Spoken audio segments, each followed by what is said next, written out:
प्रिय बहनों, आज हम सभी कक्षा षष्ठ में सामाजिक विषय के अंतर्गत दूसरे विषय, इसका नाम है नागरिक शास्त्र, इसका अध्ययन करेंगे। और इसमें पहले पाठ का जो प्रकरण है, जो पाठ का नाम है विविधता की समझ, और विविधता की समझ के अंतर्गत हम ये समझेंगे कि विविधता को कैसे समझें।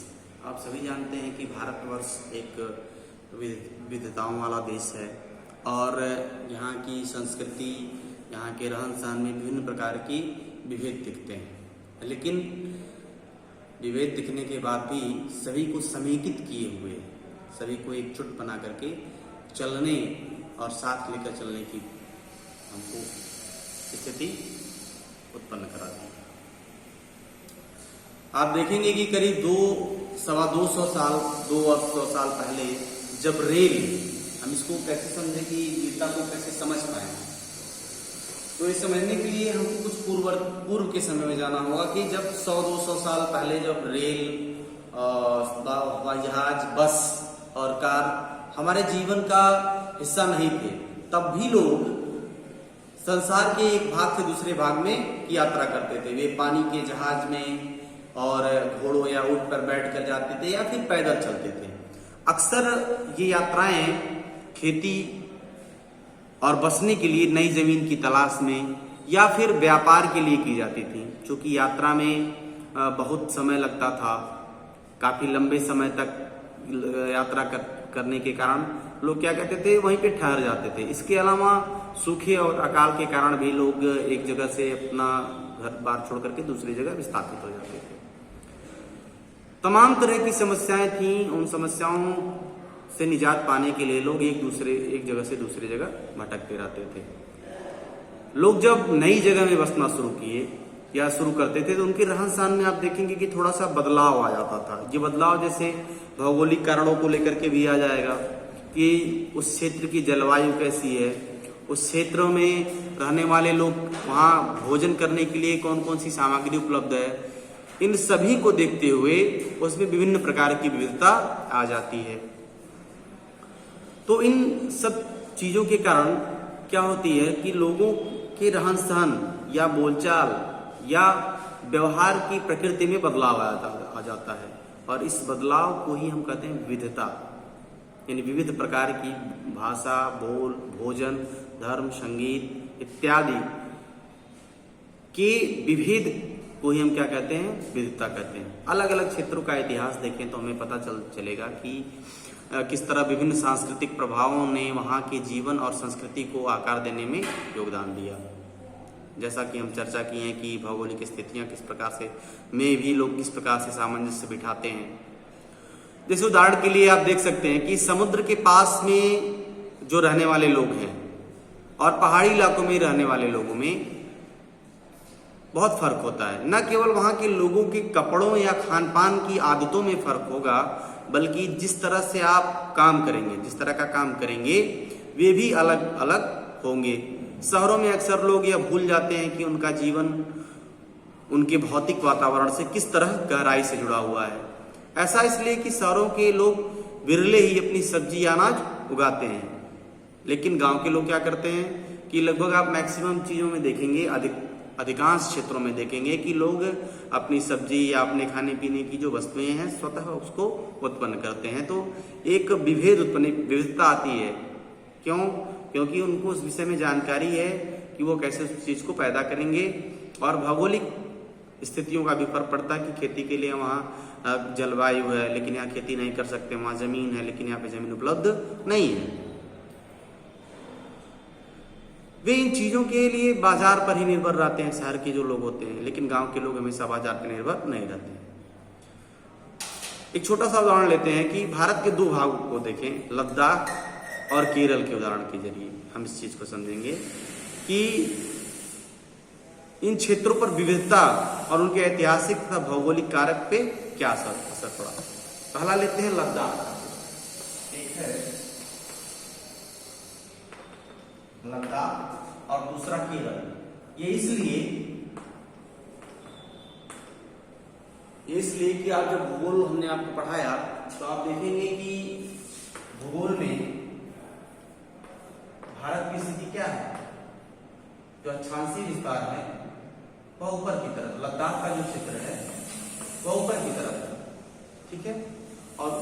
तरफ होने के कारण, ऊपर की तरफ होने के कारण यहाँ जो इसके भौगोलिक स्थिति में परिवर्तन आएगा। किसकी अपेक्षा? केरल की अपेक्षा। केरल कहाँ पे है? भूमध्य रेखा के लगभग पास है, ठीक है। तो भूमध्य की रेखा पे जो सूर्य की रोशनी होती है वो सीधी पड़ती है, लेकिन लद्दाख के क्षेत्र पे क्योंकि अक्षांश रेखा क्या और ऊपर की तरफ जा रही है और चूंकि ये ध्रुवों की तरफ कनेक्ट हो रहा है, तो ध्रुवों की भौगोलिक स्थिति होती है कि वहां हमेशा ठंडक रहती है और ठंडक के कारण यहाँ पे लोग जो कपड़े पहनेंगे वह उनकी अपेक्षा ज्यादा पहनेंगे कि जो केरल में पहनते हैं, ठीक है। इन दो स्थितियों को समझेंगे, इसलिए भौगोलिक रीजन को लेकर के ये विभेद किया गया है कि एक उदाहरण हम लिए लद्दाख का और दूसरा लिए केरल का। इन दोनों को जब हम देखते हैं तो एटलस में जब इसको आप देखेंगे तो ये चीजें समझ में आएंगी आपके। तो एटलस में देखने के बाद आपको ये रीजन पता चलेगा कि दोनों रीजन कहां कहां पर है। लद्दाख जो है वो जम्मू कश्मीर के पूर्वी हिस्से पहाड़ियों में बसा एक रेगिस्तानी क्षेत्र है। यहाँ पर बहुत कम खेती संभव हो पाती है क्योंकि खेती के लिए पर्याप्त जलवायु यहाँ पे नहीं है, क्योंकि अब जलवायु का मतलब कि यहाँ बारिश बहुत कम होती है। इलाका हर वर्ष काफी लंबे समय तक बर्फ से ढका होता है और पानी के लिए लोग गर्मी के महीनों में बर्फ का पिघलने का इंतजार करते रहते हैं और उसी पे निर्भर रहते हैं। यहाँ के लोग एक खास किस्म की बकरी भी पालते हैं जिससे पश्मीना ऊन मिलता है, ठीक है। और इस पश्मीना ऊन से साल बनाई जाती है, ठीक है। और वो सालें बड़ी महंगी होती हैं। इनको इकट्ठा करके कश्मीर के जो व्यापारी होते हैं इनको बेचते हैं। मुख्यतः कश्मीर में ही पश्मीना की जो सालें होती हैं वो मिल पाती हैं। यहाँ के लोग दूध से बने पदार्थ जैसे कि मक्खन या चीज जैसे खास तरह का एक छेना होता है, चीज जो होता है वो खास तरह का छेना होता है, मांस खाते हैं। और हर एक परिवार के पास कुछ गाय और बकरी या याक होती है, ठीक है। रेगिस्तान होने का मतलब यह नहीं है कि व्यापारी यहाँ आने के लिए आकर्षित नहीं हो, व्यापारी यहाँ आते हैं, लेकिन लद्दाख तो व्यापार के लिए एक अच्छा रास्ता माना गया है क्योंकि यहाँ कई घाटियां हैं, जिसमें से गुजर कर मध्य एशिया के कबीले उस इलाके में पहुंचते थे जिसे आज तिब्बत कहते हैं। ये काफिले अपने साथ मसाले, कच्चा रेशम, दरिया आदि लेकर चलते थे। तो इस प्रकार से आपको पता चला कि किस तरह से लद्दाख की जो भौगोलिक स्थिति है वह कृषि के लिए उपयुक्त नहीं हो पाती है। लेकिन वहीं जब हम केरल की बात करते हैं तो केरल चूंकि भारतवर्ष के दक्षिण का इलाका है, दक्षिण भारत का हिस्सा है और दक्षिण भारत के हिस्सा होने के कारण जो ये दक्षिणी पश्चिमी कोने का मतलब ये होगा कि यहाँ से जब इस रीजन को आप काटेंगे तो ये हो रहा दक्षिण पश्चिम, ये पूरब है, ये पश्चिम, ये पूरब, ये पश्चिम, ये उत्तर और ये दक्षिण, ठीक है। तो दक्षिण पश्चिम का मतलब कि ये रीजन कहाँ आ रहा है? केरल की स्थिति यहाँ है। तो दक्षिण पश्चिमी कोने में बसा हुआ राज्य है और यह एक तरफ समुद्र से घिरा हुआ है और दूसरी तरफ पहाड़ियों से घिरा हुआ है। इसकी जो भौगोलिक स्थिति है कि एक तरफ ये समुद्र से और दूसरी तरफ पहाड़ियों से घिरा हुआ है। इन पहाड़ियों पर विविध प्रकार के मसाले जैसे कि काली मिर्च हुआ, लौंग, इलायची आदि उगाए जाते हैं। इन मसालों के कारण यह क्षेत्र व्यापारियों के लिए बहुत ही आकर्षक बना हुआ है। तो आप सभी जानते हैं कि किस प्रकार से दोनों के व्यापार में अंतर है, विविधता आ रही है। दोनों में अंतर का मतलब विविधता। सबसे पहले जो अरबी यहूदी व्यापारी केरल आए थे, ठीक है, और ऐसा माना भी जाता है कि ईसा मसीह के धर्मदूत संत थॉमस लगभग 2000 साल पहले यहाँ आए और भारत में ईसाई धर्म लाने का श्रेय उन्हीं को जाता है।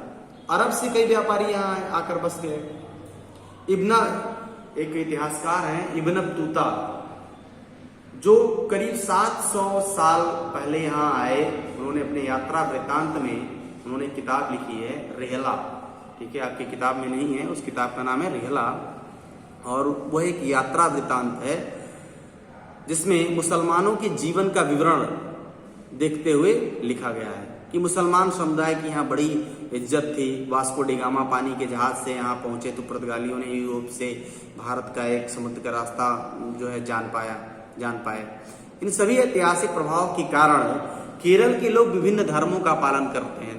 अब देखिए विविधता क्या आई कि यहाँ पे विभिन्न धर्म के लोग भी आए, यहूदी भी आए, इस्लाम भी आए, हिंदू भी आए और बौद्ध भी, यानी कई प्रकार के धर्म यहाँ आए, लेकिन जो कि केरल से क्या है, भिन्न है। तो इस प्रकार से एक राज्य से दूसरे राज्य की जो भिन्नता है वह इस प्रकार स्पष्ट हो रही है कि वहाँ कौन कौन से लोग आए, वहाँ की भौगोलिक संरचना किस प्रकार है, वहाँ की जमीन किस प्रकार है, कि वहाँ पैदा क्या चीजें हो रही हैं, खेती के लिए कितनी उपयुक्त हैं। इन सारी चीजों को देखते हुए या इन भौगोलिक स्थितियों और सामाजिक स्थितियों और धार्मिक स्थितियों में विभिन्न प्रकार की भिन्नता पाई जाती है, जो हमारी सांस्कृतिक विरासत का एक हिस्सा है। ठीक है, इस प्रकार हमने देखा कि हम विविधता को कैसे समझें। तो समझने का पहला कारण क्या निकला कि एक भौगोलिक कारण, कि वह जिस राज्य से दूसरे राज्य की तुलना कर रहे हैं उसकी भौगोलिक स्थिति में क्या अंतर है। भौगोलिक स्थिति में वह समुद्र के किनारे है, कौन सा राज्य पहाड़ के किनारे है, वहाँ की जलवायु कैसी है। दूसरी स्थिति भिन्नता कैसे लाए, हमने देखा कि वहाँ कौन कौन से लोग आए थे, विभिन्न धर्मों के लोग आए थे। ठीक है, ये तो हमने देखा कि केरल में यहूदी आए, इस्लाम आया, ईसाई आए, हिंदू आए, बौद्ध आए, लेकिन लद्दाख में ऐसा नहीं है। ठीक है, वहाँ की जो जनजीवन था वह केरल से भिन्न था। इस प्रकार से हम विविधता को समझ सकते हैं विभिन्न कारकों के माध्यम से। ठीक, आज के लिए इतना ही, आगे की चर्चा हम अगले वीडियो में।